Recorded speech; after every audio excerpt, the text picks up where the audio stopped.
Magandang hapon po sa inyong lahat.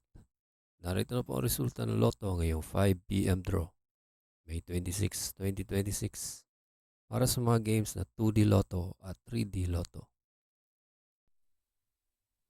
Kung bago ka pa lang sa aking channel, pwede kang mag-like, share, at subscribe para updated kayo sa mga PCSO lottery results araw-araw.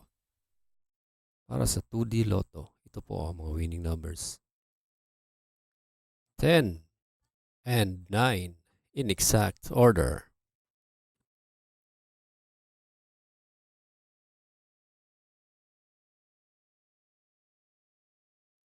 Para sa 3D Lotto, ito po ang mga winning numbers.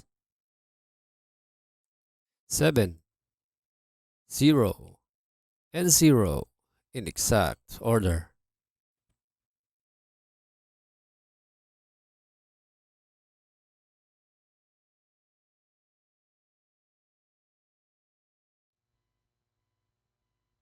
Salamat po sa panonood ng Lotto Results Today by Mr. Wi-Fi. Good luck at maglaro ng responsable. Huwag kalimutang mag-like, share at subscribe. Hanggang sa muli, paalam po sa inyong lahat.